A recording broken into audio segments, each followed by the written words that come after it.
কি চলছে বাংলার মাটিতে? এজন্যই কি পাকিস্তানিদের সাথে যুদ্ধ করে ৩০ লক্ষ শহীদদের রক্ত দিয়েছিল, ২ লক্ষ মা বোনের ইজ্জত দিয়েছিল? এই জন্যই কি বর্তমান বাংলার মাটিতে কি চলছে এসব, যা মুখ দিয়ে বলতে অনেক সময় লজ্জা বোধ হয়। বাংলার মাটিতে আজ ৭, ৮ থেকে ১০ বছরের একটি কিশোরী পর্যন্ত নিরাপদে নাই। অত্যন্ত বড়া ক্লান্ত মনে বলতে হচ্ছে, স্কুল মাদ্রাসায় যাতায়াতের সময়, রাস্তাঘাটে, বাড়ির চিপায় চাপায়, বাঁশঝাড়ের চিপায় চাপায়, বিভিন্ন জায়গায় বিভিন্নভাবে বিভিন্ন কৌশলে ৭, ৮ বছরের কিশোরীদেরকে নির্যাতন করে নির্মমভাবে হত্যা করা হচ্ছে এই বাংলার মাটিতে।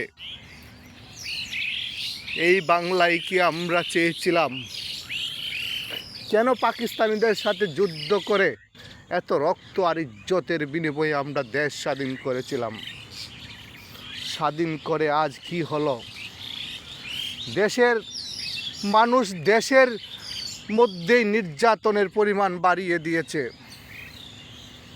একটি ৭ বছর ৮ বছরের কিশোরী পর্যন্ত বাংলার মাটিতে আজ নিরাপদে নেই।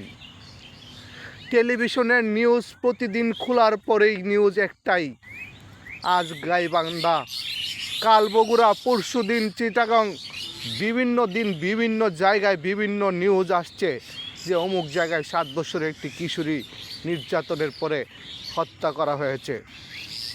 এক এক দিন এক এক জায়গা থেকে এক এক নিউজ আসছে প্রতিনিয়তই যে নির্যাতনের পরে হত্যা করা হয়েছে, শিশু নির্যাতন। কেন দেশে এরকম অবস্থান চলছে? এর একমাত্র কারণই হচ্ছে এর সঠিক কোনো বিচার দেশে হচ্ছে না। রাষ্ট্রীয়ভাবে, রাষ্ট্রীয় আইনে এর কোনো সঠিক বিচার করা হচ্ছে না। বারবার প্রতিনিয়তই এরকম দুর্ঘটনা একের পর এক চলেই যাচ্ছে, চলছেই, কিন্তু আইনের গুরফাক দিয়ে তারা নিশ্চিন্তে আবার বেরিয়ে আসছে, সমাজে আবার মাথা উঁচু করে তারা চলছে। এর কোনো সঠিক বিচার হচ্ছে না। এই পরিপ্রেক্ষিতে বাংলার সাধারণ মানুষ যারা আছে, যদি এখনও চুপ করে বসে থাকে, তাহলে এই ধারাবাহিকতা চলতেই থাকবে, এর কোনো শেষ হবে না। সকলেই মনে রাখা প্রয়োজন, আজ যাদের সন্তানরা নির্যাতিত হচ্ছে, তারাই কেবল বুঝতে পারছে এটা কেমন একটা অবস্থান, কেমন একটা কঠিন অবস্থান। এটা সকলেরই স্মরণ রাখার দরকার যে কালকে পরশু, তারপরে না হয় 1 সপ্তাহ, 2 সপ্তাহ, 1 মাস, 2 মাস, 6 মাস, 1 বছর, 2 বছর, এর ভিতরে আপনার আমার মেয়েটা অথবা কোনো কারো বোন সেই অবস্থানে যে পড়বে না, এটার কোনো গ্যারেন্টি বর্তমান বাংলাদেশের মাটিতে নাই, কেউ বলতে পারবে না। প্রত্যেকেরই ছেলে মেয়ে, বোন, আত্মীয় স্বজন, 7 বছর, 8 বছর, 9 বছরের কিশোরীরা প্রতিদিন সকালে মক্তবে যায়, কুয়াশার মধ্য দিয়ে মাদ্রাসা যাচ্ছে, স্কুলে যাচ্ছে।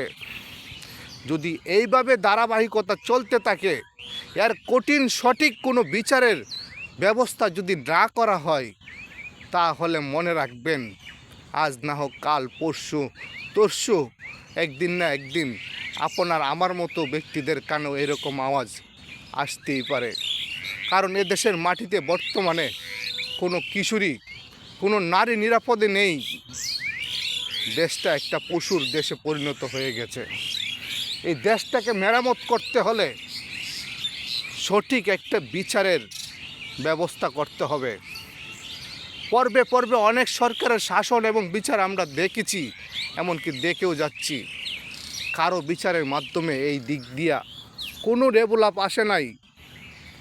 কিন্তু এখানে আল্লাহ পাকের আইন, সেই আইন, কোরআনের আইন যদি কায়েম করা হয়, তাহলে সেখানে একটি বিচারের মাধ্যমেই এমন একটা পরিস্থিতি হইতে পারে যে একটি বিচারের মাধ্যমে চিরতরে জিনা, বেবিচার আর শিশু হত্যা চিরদিনের জন্য বিদায় নিয়ে চলে যেতে পারে। এখনও সময় আছে, আপনারা জাগুন, এটা নিয়ে বিদ্রোহ করতে রাস্তায় নামুন। ধন্যবাদ সকলকে।